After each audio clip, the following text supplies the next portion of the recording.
दोस्तों, कितनी बार आपको ये एक्सपीरियंस हुआ होगा कि आप ज़िंदगी में होने वाली कई सारी एक्टिविटीज़ में, सिचुएशंस में पैनिक हो जाते हो, परेशान हो जाते हो। यहाँ तक कि कुछ सिचुएशंस को तो हम भगवान के भरोसे छोड़ देते हैं, इसी शब्दों से कि जो होगा देखा जाएगा। और इन्हीं सिचुएशंस में हम रिस्पॉन्ड करने के बजाय रिएक्ट करने लगते हैं। किसी ने बहुत खूब कहा है कि हमारी ज़िंदगी का खाली 10% हिस्सा ये है कि हमारे साथ क्या होता है, पर लगभग 90% हिस्सा ये है कि हम उस पर रिएक्ट कैसे करते हैं, रिस्पॉन्ड कैसे करते हैं। दोस्तों, कठिन परिस्थितियों में खुद के टेम्पर को, खुद के इमोशंस को हैंडल करना कोई आसान बात नहीं है और ये हर कोई नहीं कर पाता।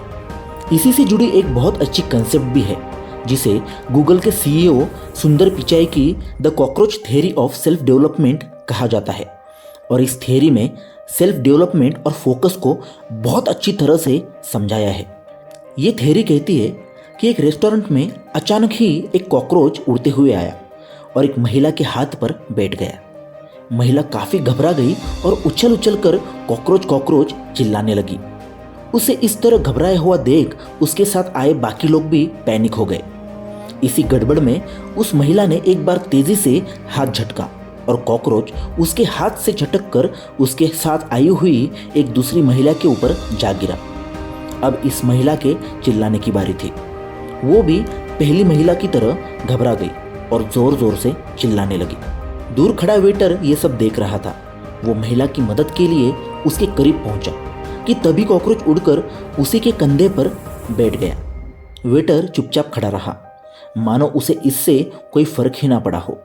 वो ध्यान से कॉकरोच की हलचल देखने लगा और एक सही मौका देखकर उसने पास रखा नैपकिन पेपर उठाया और कॉकरोच को पकड़कर बाहर फेंक दिया।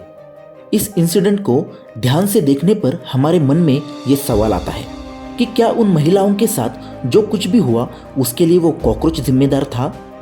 यदि हाँ, तो फिर वो वेटर क्यों नहीं घबराया, बल्कि उसने तो बिना परेशान हुए पूरी सिचुएशन को परफेक्टली हैंडल किया।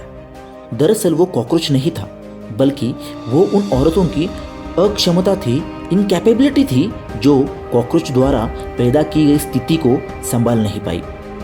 इससे ये रियलाइज होता है कि ये मेरे पिता, मेरे बॉस या मेरी वाइफ का चिल्लाना नहीं है जो मुझे डिस्टर्ब करता है, बल्कि उनके चिल्लाने से पैदा हुई डिस्टर्बेंस को हैंडल ना कर पाने की मेरी काबिलियत है जो मुझे डिस्टर्ब करती है।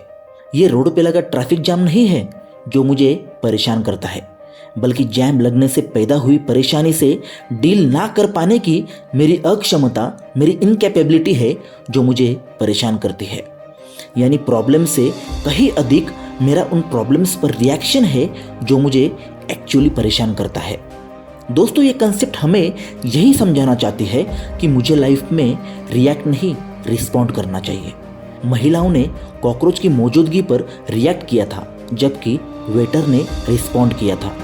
रिएक्शन हमेशा इंस्टिंक्टिव होता है, जो बिना सोचे समझे किया जाता है, जबकि रिस्पॉन्स सोच समझकर की जाने वाली हरकत है। अब ये आप पर निर्भर करता है कि आप किस ऑप्शन को चुनते हो, और आपका ये चुनाव आपकी ज़िंदगी की पटरी को काफ़ी हद तक इम्पैक्ट करता है और आपकी पर्सनैलिटी को डिस्प्ले करता है। जीवन को समझने का एक सुंदर तरीका है कि जो लोग सुखी है वो इसलिए सुखी नहीं है क्योंकि उनके जीवन में सब कुछ सही है। वो इसलिए सुखी है क्योंकि उनके जीवन में जो कुछ भी होता है उसके प्रति उनका एटीट्यूड सही होता है।